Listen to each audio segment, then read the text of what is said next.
the diplomatic ship moved quietly through space toward Crosspoint 7. Inside the vessel, Ambassador Taesung sat in his quarters reviewing the negotiation documents one more time. He had spent 20 years of his life bringing different species together, finding common ground where others saw only conflict. This mission felt different though.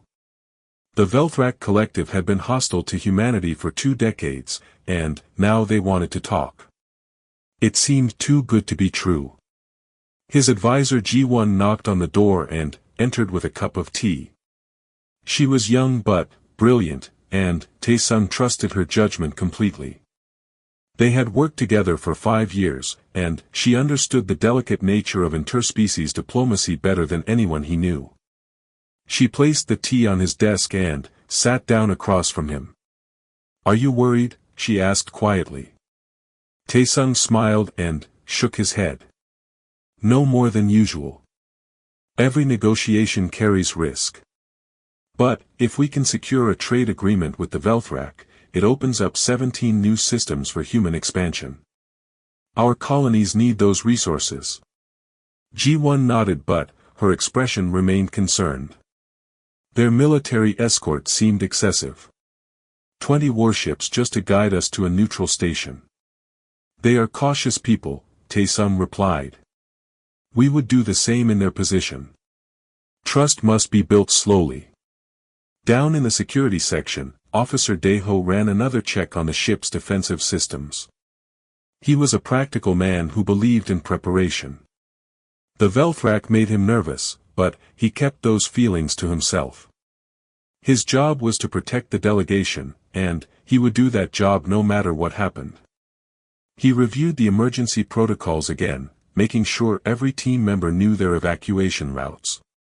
In the linguistics lab, Hygiene practiced Velthrak phrases and studied their cultural customs. She was one of only 12 humans who could speak the Velthrak language fluently.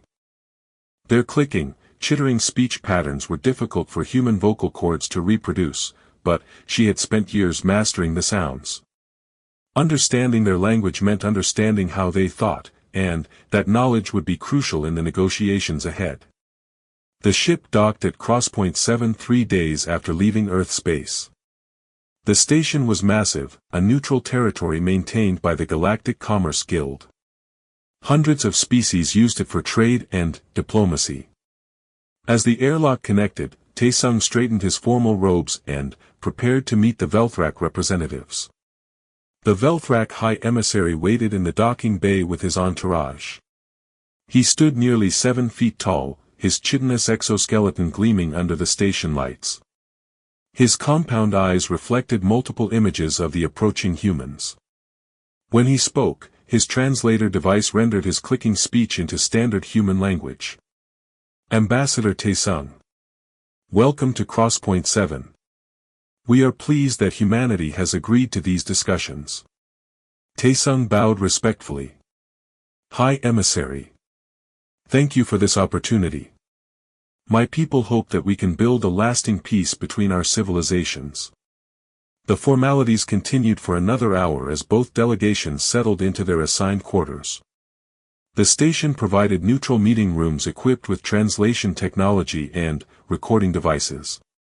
Everything would be documented and sent back to both governments. The negotiations began the next morning. Both sides approached the discussions carefully, testing each other with minor proposals before moving to larger issues. The Velthrak wanted access to human agricultural technology. Their worlds were resource-rich but lacked the biological diversity needed for sustainable farming. Humanity had solved those problems centuries ago through genetic engineering and terraforming techniques. In exchange, humanity wanted safe passage through Velthrak space. Their territory sat between human colonies and valuable mineral deposits in the outer systems. A trade agreement would cut travel time by months and save enormous amounts of fuel and resources. For 3 days, the talks progressed smoothly. Taesung found the High Emissary to be reasonable and intelligent. They discovered common ground on several issues and even shared some humor despite the language barriers. Hygiene's translation skills proved invaluable as she caught subtle nuances in the Velthrak speech that the automated systems missed. On the third evening, the human delegation gathered in their quarters to celebrate. They had drafted preliminary agreements on resource sharing and trade routes. Both sides seemed satisfied with the progress. G1 opened a bottle of wine she had brought from Earth, and they toasted to peace. "I think we might actually succeed," she said with a smile. "Another month of negotiations and we could have a full treaty." Deho remained cautious. "I still don't like how many Velthrak security personnel are on this station. They outnumber us 5-1. Taesung waved away his concern. "This is their territory. They have every right to maintain security. Besides, we are in a neutral zone. The Commerce Guild guarantees our safety." They talked for another hour before retiring to their individual quarters. Taesung lay in bed that night feeling satisfied with their progress. Perhaps this would be the achievement that defined his career.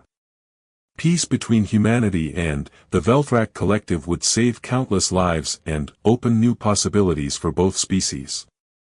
He fell asleep thinking about his grandchildren back on Earth and how proud they would be. At 3 in the morning, the explosions began. Deho woke instantly to the sound of breaching charges blowing through the outer doors. He grabbed his weapon and activated the emergency alarm, but the communication systems were already jammed. Velthrak shock troops poured through the breach, their weapons firing with lethal precision. Deho took down 4 of them before a plasma bolt caught him in the chest. He died protecting the corridor leading to the ambassador's quarters, buying precious seconds for the others.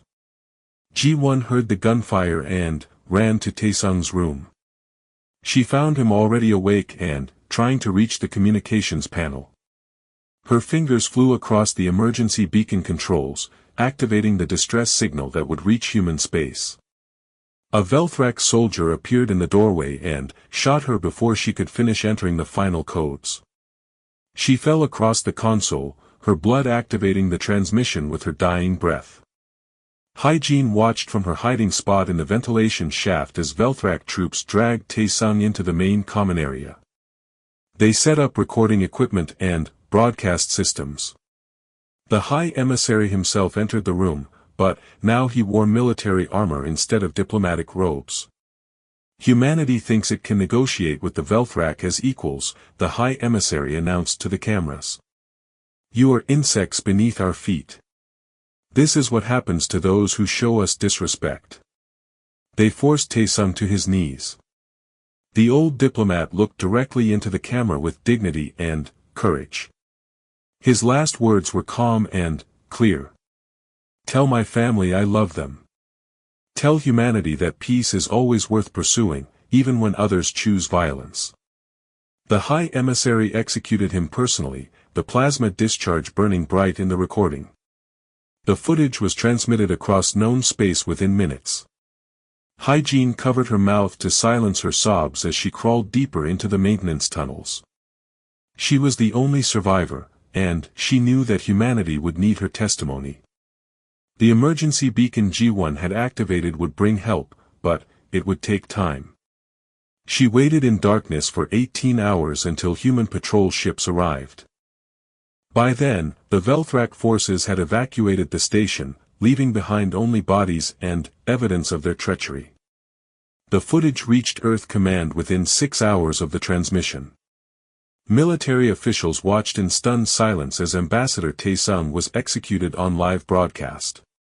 Within minutes, the recording spread across every human colony and station in known space. Billions of people witnessed the murder of humanity's most respected diplomat. President Kyung-soo sat in his office watching the footage for the 5th time. He had appointed Taesung personally, had attended family dinners at the ambassador's home, had held his grandchildren. Now he watched his friend die on his knees in front of cameras. The rage building inside him was cold and controlled, the kind of anger that leads to decisive action rather than emotional outbursts. He called an emergency session of the Unified Council. Representatives from every human colony and station attended via holographic projection. The debate lasted for 6 hours. Some council members argued for restraint, for investigation, for diplomatic pressure through the Galactic Commerce Guild. They worried about the cost of war and the dangers of military escalation. Others demanded immediate retaliation. They showed the footage again and again, pointing out that the Velthrak had not just killed a diplomat but had made it a spectacle, a message meant to humiliate humanity. President Kyung-soo listened to all arguments before speaking. When he finally stood to address the council, his voice was quiet but firm. Ambassador Tae-sung believed in peace. He spent his entire adult life building bridges between species. He went to Crosspoint 7 with hope in his heart and trust in his mission. The Velthrak repaid that trust with betrayal and murder. He paused, letting his words sink in. They did not just kill our diplomat. They killed our attempt at peace.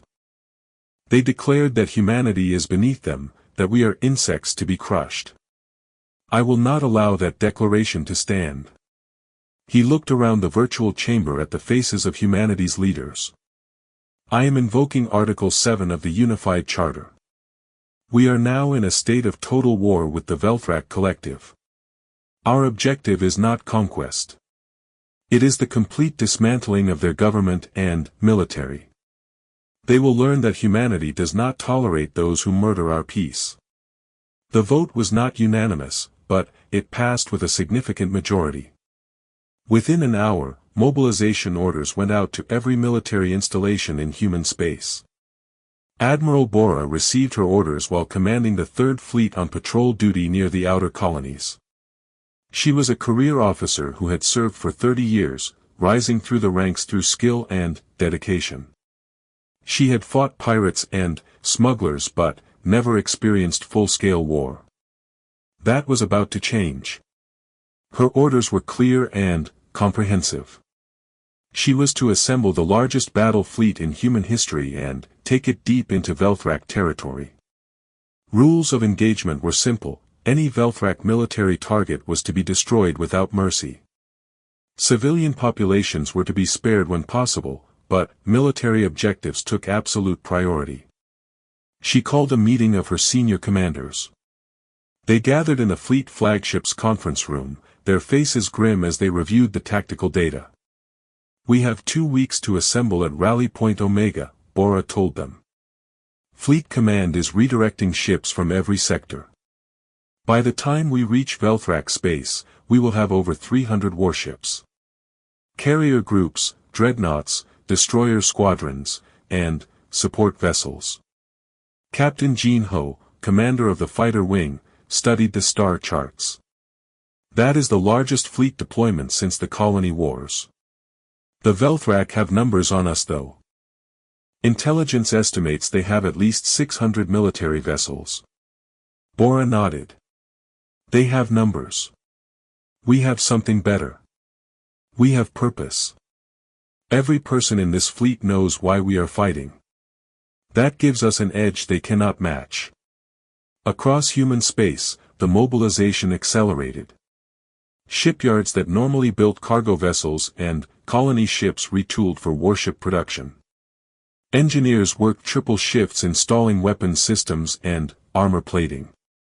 Factories churned out missiles, railgun ammunition, and fighter craft around the clock. Recruitment centers were overwhelmed with volunteers. Young people who had grown up in peace now demanded the chance to fight. Veterans came out of retirement to offer their experience. The footage of Tae-sung's execution played on every screen, fueling a rage that united humanity like nothing in generations. On Earth, Tae-sung's family held a memorial service. His daughter stood before the gathered crowds and spoke with tears streaming down her face. My father believed that talking was better than fighting. He thought he could make the Velthrak understand that humanity wanted peace. They proved him wrong, and they killed him for trying. I do not want vengeance. I want justice. I want them to know that you cannot murder our diplomats and expect no consequences. Her words were broadcast across human space and became a rallying cry for the military. Lieutenant Su Min joined a fighter squadron preparing to deploy with the Third Fleet. She was young and inexperienced but determined. During her training evaluation, her instructor asked why she wanted to fight. Because they need to learn that humanity protects its own, she answered simply. If we let this pass, others will think they can do the same. We fight now so our children never have to. Meanwhile, the Velthrak collective leadership watched humanity's mobilization with a mixture of amusement and concern. Their High Council met to discuss the situation. Most members dismissed the human threat as insignificant. They are a young species with limited military experience, one council member argued. We have conquered dozens of civilizations. What makes these humans special? But, a few voices urged caution. The Velthrak Intelligence Division had been studying humanity for years. They noted that humans had a peculiar trait: they excelled at adapting to new situations, especially dangerous ones. Their military tactics emphasized flexibility and creativity over rigid doctrine. We should not underestimate them, warned the intelligence director. Humans have a saying, do not poke the sleeping bear. I fear we have done exactly that. His warnings were ignored. The High Council ordered their military to fortify the border systems and prepare for what they assumed would be a brief conflict.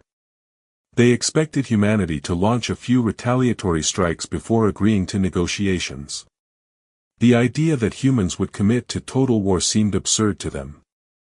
2 weeks after Taesung's execution, the Third Fleet assembled at Rally Point Omega. 307 warships gathered in formation, the largest military force humanity had ever deployed. Admiral Bora stood on the bridge of her flagship and looked at the tactical display showing every vessel in her command. She opened a fleet-wide communication channel. Every captain, every crew member, every fighter pilot heard her words. The Velthrak collective murdered Ambassador Taesung and his delegation. They did this to send a message about humanity's place in the galaxy. Today we begin sending our reply. We will strike hard and fast. We will show no mercy to their military forces. We will prove that humanity does not forgive those who kill our diplomats and mock our desire for peace. This is not conquest. This is justice.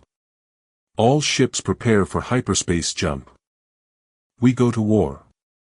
The fleet jumped together, 300 ships vanishing into hyperspace as they headed toward Velthrak territory. Behind them, humanity held its breath and waited for news from the front lines.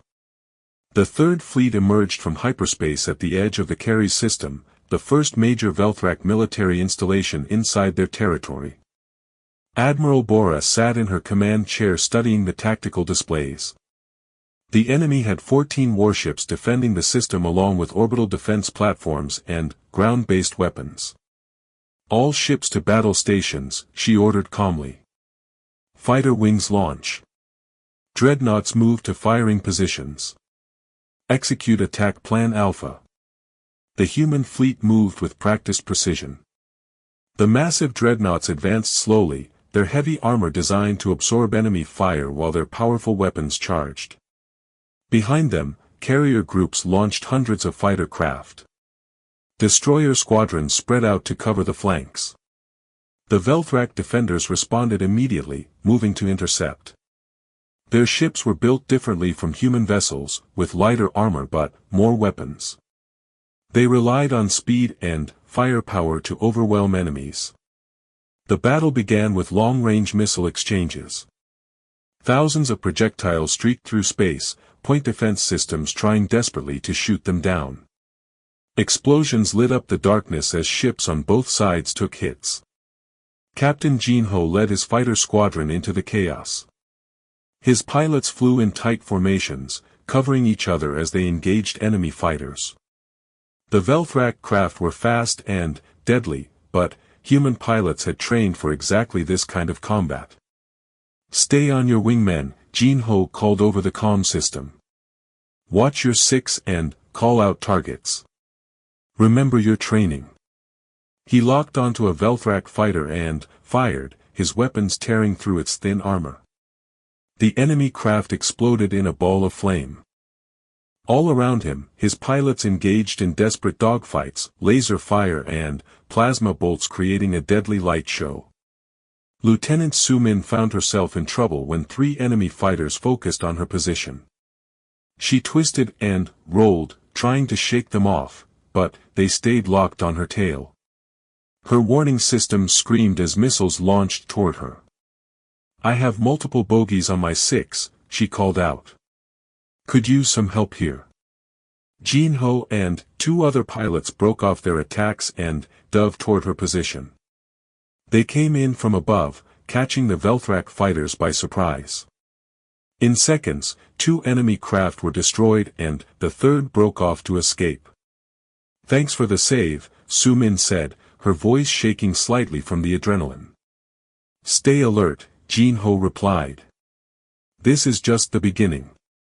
The main battle intensified as the dreadnoughts entered effective firing range. Their massive railguns fired solid projectiles at a significant fraction of light speed. When these slugs hit enemy ships, the kinetic energy alone was enough to tear through armor and destroy internal systems. The Velthrak orbital platforms opened fire, adding their weapons to the defensive barrage. Admiral Bora had anticipated this and ordered her destroyer squadrons to focus on the platforms. The smaller, faster human ships darted between enemy fire, launching torpedoes at the stationary targets. One platform exploded, then another. The Velthrak defenders tried to reposition, but human forces adapted faster. Every time the enemy shifted their formation, the humans countered with new tactics. What shocked the Velthrak most was how humans fought. Their commanders made decisions quickly, often ignoring standard military doctrine to try unexpected approaches. When one strategy failed, they immediately switched to another. It was chaotic and unpredictable, and the Velthrak struggled to respond effectively. The battle lasted 8 hours. By the end, 12 of the 14 Velthrak warships were destroyed or crippled. All orbital platforms were eliminated. The human fleet had lost 9 ships with another 23 damaged. It was a decisive victory, but not without cost. Admiral Bora walked through the medical bay of her flagship after the battle, looking at the wounded crew members. Young men and women lay in beds with burns and injuries, the price paid for their victory. She stopped at each bed to offer words of encouragement and thanks. Commander Yun and his Marines prepared to assault the surface installations. They loaded into drop ships and descended through the atmosphere toward the main Velthrak military base. The plan was to capture the command center and secure any intelligence about enemy deployments. The landing was hot. Ground-based defenses opened fire on the descending ships, shooting down 3 before the Marines could deploy countermeasures. Yun's ship took a hit that killed 5 soldiers in the back compartment, but the pilot managed to set them down near the target zone. "Move out," Yun shouted as the ramp dropped. "Secure the perimeter and advance on the command center. Watch for mines and automated defenses."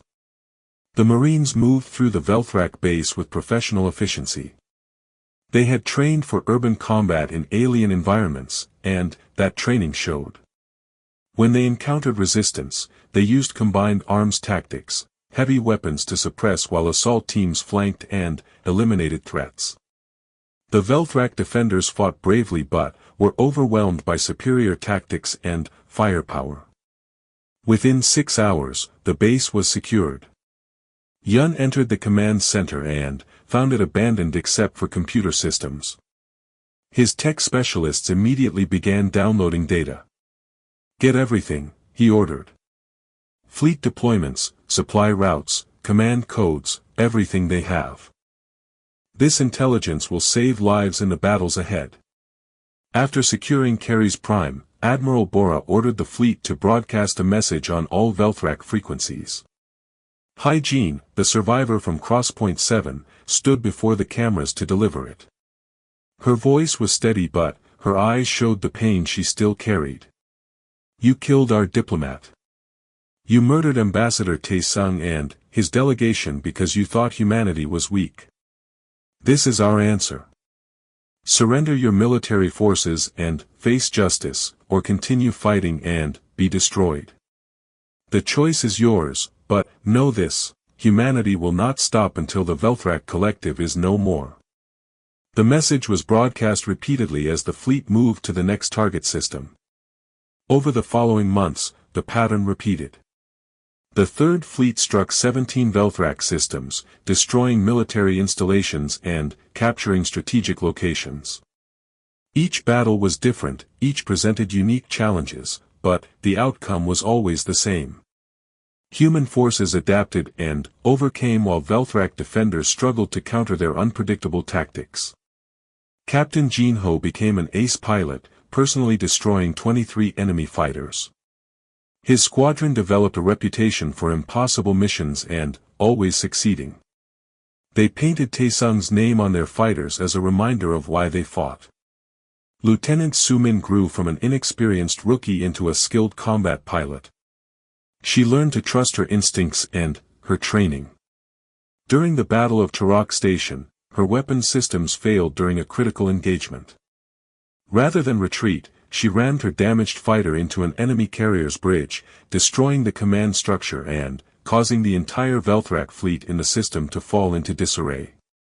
She ejected at the last second and was rescued by a search and recovery team.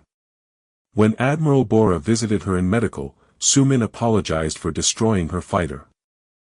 Bora just smiled and pinned a medal on her hospital gown. You saved the battle and probably hundreds of lives. That fighter can be replaced. You cannot. Commander Yun and his Marines fought through countless ground campaigns. They became experts at clearing Velthrak fortifications and urban environments. Yun developed a reputation for being ruthless toward enemy combatants but protective of civilians. Any Velthrak city that surrendered was occupied peacefully. Those that resisted were taken by force, but even then, civilian casualties were minimized when possible. After each victory, the same message broadcast across the system: you killed our diplomat. This is the answer. Surrender or burn. The Velthrak Collective's leadership began to panic as system after system fell to human forces. They had underestimated humanity completely. These were not the primitive species they had dismissed. These were determined, creative, and absolutely ruthless warriors who fought with a unity of purpose that the Velthrak could not match. Emergency sessions of the High Council became screaming matches as different factions blamed each other for the disaster. Some wanted to sue for peace immediately. Others insisted they could still win if they committed all their remaining forces to one decisive battle. The intelligence director who had warned about humanity stood before the council once more. I told you not to underestimate them. Now we face annihilation. We have one chance to survive this war. We must gather every remaining ship and strike where they do not expect. Force them to fight on our terms. The council agreed, though many doubted the plan would work. Orders went out to every Velthrak military installation. All ships were to assemble at the Threshold Nebula for a final stand against humanity. Admiral Bora received intelligence reports about massive Velthrak fleet movements toward the Threshold Nebula. Her analysts estimated the enemy was gathering at least 600 warships for a decisive engagement. It was everything they had left, a desperate gamble to change the course of the war. She studied the star charts showing the nebula's location. It was a dense cloud of gas and particles that would interfere with sensors and targeting systems. Fighting there would negate many of humanity's technological advantages. The Velthrak were trying to force a close-range brawl where numbers might overcome human tactics. They are choosing the battlefield, her chief of staff observed. Walking into that trap could cost us the entire fleet. Bora smiled grimly. They think it is a trap for us. What if we make it a trap for them? She called a meeting with her senior commanders and explained her plan. It was risky and would require perfect timing, but if it worked, the war would be over. Admiral Taemin commanded the Second Fleet, held in reserve near human territory. He was Taesung's younger brother, promoted rapidly due to his tactical brilliance. When he received Bora's orders, he understood immediately what she intended. "Prepare the fleet for emergency deployment," he told his officers. "We jump to the Threshold Nebula in 36 hours. This is the battle that ends the war." The Third Fleet approached the nebula openly, making no attempt to hide their movements. Bora wanted the Velthrak to see them coming, to believe their trap was working perfectly. She divided her forces, holding some ships back while sending the main battle groups into the nebula's outer regions. Inside the gas cloud, visibility dropped dramatically. Ships had to rely on short-range sensors and visual contact. The Velthrak fleet waited in ambush positions, ready to swarm the humans once they were deep enough inside. The battle began when Velthrak ships opened fire from concealment. Human vessels found themselves under attack from multiple directions, the nebula's interference making it difficult to coordinate responses. Several ships took heavy damage in the first minutes of fighting. Captain Jinho led his fighter squadrons into the chaos. Flying through the dense gas was dangerous, with visibility reduced to almost nothing. Pilots had to trust their instruments and instincts. Enemy fighters appeared suddenly, out of the clouds, leading to point-blank dogfights that tested every pilot's skills. "Stay in pairs," Jinho ordered his pilots. "Do not chase enemies into the clouds alone. The nebula is as much our enemy as the Velthrak." The main engagement turned into a brutal slugging match. Human dreadnoughts and Velthrak battleships exchanged fire at close range, their armor taking tremendous punishment. Explosions lit up the nebula as ships on both sides were destroyed. Admiral Bora watched the tactical displays carefully, waiting for the right moment. Her fleet was taking losses but holding the Velthrak's attention exactly as planned. The enemy committed more and more ships to the fight, pulling them from their defensive positions. 30 hours into the battle, the Second Fleet arrived. Admiral Taemin brought his ships out of hyperspace behind the Velthrak formation, catching them completely by surprise. 200 fresh human warships hit the enemy from an unexpected direction. "All ships open fire," Taemin ordered. "Target their capital ships first. Break their command structure." The Velthrak fleet was caught between two human forces with nowhere to retreat. Panic spread through their formations as commanders tried to reorient their ships to meet the new threat. But human forces pressed the attack from both sides, giving them no time to reorganize. The tide of battle turned in minutes. Velthrak ships began trying to escape the trap, breaking formation and running for the edges of the nebula. Human destroyers pursued, hunting down fleeing vessels and destroying them. Captain Jinho and his squadron encountered a group of Velthrak fighters trying to protect a retreating carrier. The enemy pilots fought with desperation, knowing they were covering their fleet's escape. Jinho led his pilots in a coordinated assault, overwhelming the defenders through superior tactics and teamwork. The carrier tried to jump to hyperspace but human torpedoes caught it before the drive could engage. The massive ship exploded, lighting up the nebula like a temporary star. The Battle of Threshold Nebula lasted 16 hours before the Velthrak fleet collapsed completely. Of their 600 ships, less than 50 escaped. The rest were destroyed or captured. Human losses were significant, 47 ships destroyed and another 92 damaged, but the victory was total. Admiral Bora stood on her bridge watching the aftermath. Debris floated through the nebula, pieces of ships from both sides mixing together in death. Thousands had died in this single battle, but it had broken the Velthrak military permanently. A communication came through from the Velthrak Empress herself, transmitted on open channels. Her voice sounded defeated and desperate. "We request terms for ending hostilities. The Velthrak collective wishes to negotiate a ceasefire. Bora's reply was broadcast across both civilizations. You will meet us at Crosspoint 7, where you murdered our diplomat. You will kneel in the place where Ambassador Taesung died. Only then will humanity discuss terms. You have 1 week to comply. The transmission ended. There would be no negotiation, no back and forth diplomacy. The Velthrak would accept humanity's conditions or face complete annihilation. Back on Earth, the news of the victory spread rapidly. People celebrated in the streets, not because they loved war but because the nightmare was finally ending. President Kyung-soo addressed the public, his speech carried on every human world. We did not want this war. We sent our best diplomat to seek peace, and the Velthrak answered with murder. Now they have learned the cost of that decision. But we must remember that war is not something to celebrate. Every victory came at a price paid by brave men and women who will never come home. We honor their sacrifice by ensuring their deaths meant something. In military hospitals across human space, wounded soldiers watched the broadcasts. They had paid the price for victory with their bodies and their futures. Some would recover fully, others would carry their injuries forever. All of them understood that they had been part of something historic.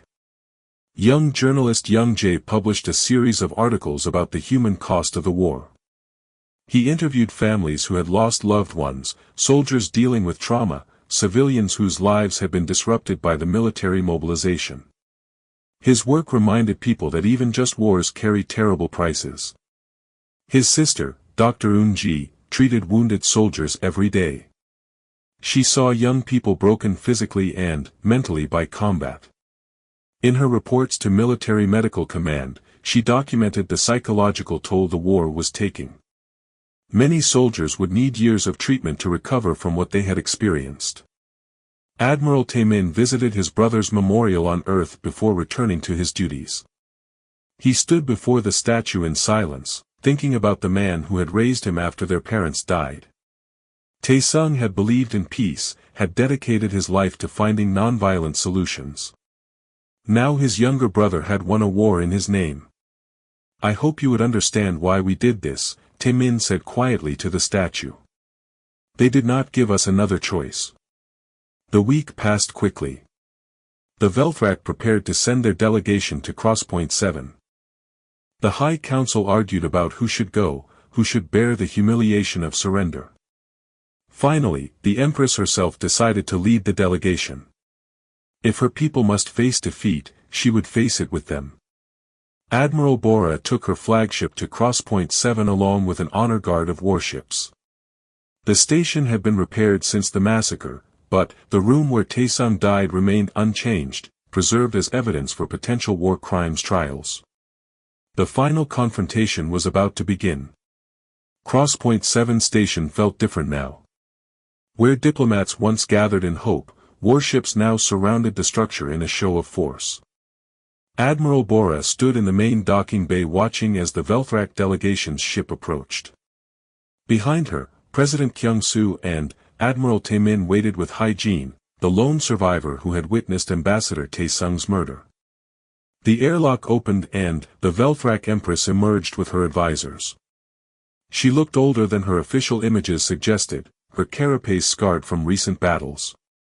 She had led her people through the final stages of the war personally, refusing to hide in safety while her soldiers died. Human security personnel escorted the delegation through the station corridors. They walked in silence, the only sound their footsteps echoing off metal walls. They passed through repaired sections where blast damage had been fixed, reminders of the violence that started everything. They arrived at the room where the human delegation had been murdered. It had been left exactly as it was found, scorch marks on walls, damaged furniture, dried blood still visible on the floor. In the center of the room, someone had placed a simple marker showing where Ambassador Taesung had knelt before his execution. President Kyung-soo stood near the marker, his face expressionless. When the Velthrak Empress entered, he gestured toward the spot. "Kneel there," he said quietly. "Kneel where you forced our diplomat to kneel before you murdered him." The Empress hesitated, her pride warring with necessity. Finally, she lowered herself to the floor in the exact position Taesung had been forced into. Her advisors remained standing, their compound eyes reflecting shock at the humiliation. Hygiene stepped forward, her voice shaking but clear. I was here that night. I hid in the ventilation system and watched while you killed everyone I worked with. Ambassador Taesung's last words were about peace. He died believing that talking was better than fighting, even as you proved him wrong. The Empress did not respond, her head lowered in submission. President Kyung-soo began reading the terms of surrender. His voice was formal and cold, each word carefully chosen. The Velthrak Collective is hereby dissolved as a political entity. All government authority is suspended indefinitely. Your territory will be placed under provisional human administration until a new government can be established under our supervision. All military vessels, weapons, and installations are to be surrendered immediately. Any resistance will be met with complete destruction. He continued listing terms. War crimes tribunals would be established to prosecute those responsible for the massacre. Reparations would be paid to the families of all humans killed during the war. Velthrak military officers above a certain rank would be barred from holding positions of authority in any future government. Admiral Taemin spoke next, his voice carrying the weight of personal loss. My brother believed in your species' better nature. Human engineers would help rebuild infrastructure destroyed in the war. Medical teams would provide care to wounded Velthrak civilians. Food shipments would prevent famine in systems cut off from supply routes. We are not your enemies anymore, Taemin continued. But, you will never forget what happened when you made us enemies. Future generations of your people will grow up knowing that the murder of one human diplomat brought their entire civilization to its knees. The Empress finally spoke, her voice translated by the device at her throat. We underestimated humanity. We saw a young species and assumed weakness. We were wrong. The Velthrak accept these terms. We will comply with all requirements. We ask only that our civilians be treated fairly during the occupation. President Kyung-soo nodded. Civilians who obey the law will be protected. We did not fight this war to punish innocent people. But, anyone who resists or commits violence against human personnel will face immediate consequences. Make sure your people understand this. The formal treaty signing took another hour. Both sides signed documents that would reshape the balance of power in this region of space. When it was done, the Velthrak delegation was escorted back to their ship under guard. Admiral Bora remained in the room after everyone else left. She stood where Taesung had died, thinking about everything that had happened since that night. Thousands were dead, billions of lives disrupted, and the cost would be felt for generations. She wondered if the old diplomat would have approved of what humanity had done in his name. In the weeks that followed, human forces occupied Velthrak territory. The transition was not always smooth. Some Velthrak military units refused to surrender and had to be destroyed. A few civilian populations resisted the occupation and faced martial law. But, most Velthrak accepted the new reality. They had gambled on war and lost completely. Commander Yun oversaw the occupation of the former Velthrak capital world. His Marines established order in the cities while civilian administrators began the work of building new governmental structures. He met with local leaders, trying to find Velthrak who could be trusted to help maintain peace. One afternoon, a young Velthrak approached him at a security checkpoint. She was a teacher, she explained, and she wanted permission to reopen schools. The children needed education, needed normalcy in their disrupted lives. Yun approved her request immediately. Teach them well, he told her. Teach them that violence solves nothing. Teach them that their leaders made terrible decisions and the next generation must be wiser. Back on Earth, society slowly returned to normal. Soldiers came home to parades and gratitude, but many struggled with what they had experienced. The excitement of victory faded quickly for those who had seen combat up close. They had nightmares about friends who died, moral questions about enemies they killed. Dr. Unji opened a clinic specifically for veterans dealing with trauma. She and her staff worked with hundreds of former soldiers, helping them process their experiences and find ways to live with their memories. Some recovered quickly. Others would carry their psychological wounds for the rest of their lives. Captain Jin Ho retired from military service and began teaching at the flight academy. He turned down offers for promotion and positions in command. He had seen enough combat, he said. His job now was to teach the next generation of pilots, hopefully in a time when they would never need to use those skills in war. Lieutenant Su Min took a different path. The injuries from her final mission left her unable to fly fighters anymore, but she joined the military planning division. She studied tactics and strategy, determined that if humanity ever faced war again, they would be even better prepared. Young Jae continued his journalism, documenting the Reconstruction period. He traveled to occupied Velthrak worlds and wrote about the challenges of transforming former enemies into peaceful neighbors. His articles reminded people that winning a war was easy compared to winning the peace that followed. A memorial was built on Earth honoring all humans who died in the war. At its center stood a statue of Ambassador Tae-sung with his hand extended in greeting, frozen forever in a gesture of peace. The inscription read, "They killed our diplomat. We responded with war. May we never need to do so again." On the first anniversary of Tae-sung's death, President Kyung-soo gave a speech at the memorial.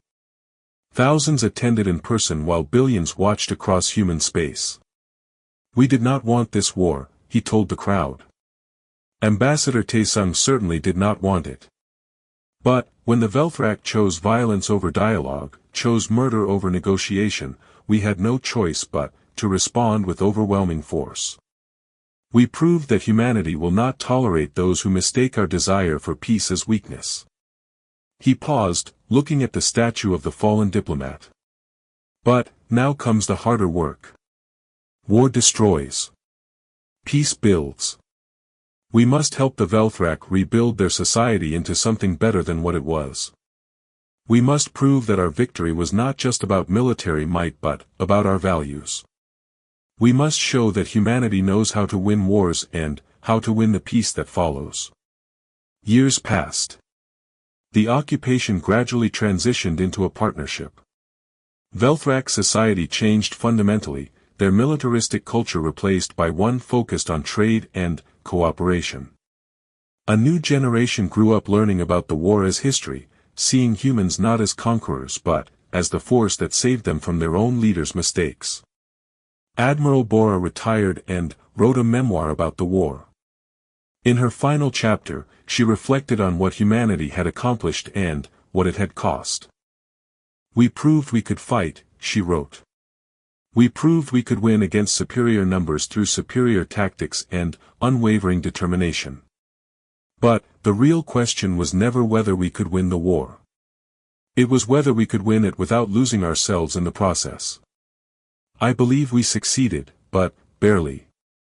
The hatred that drove us to victory was necessary but dangerous. If we had let it consume us completely, we would have become the monsters we fought against." When asked in interviews if the war was worth it, she always answered the same way. "They murdered our diplomat. They forced our hand. We responded appropriately and decisively. Was it worth it?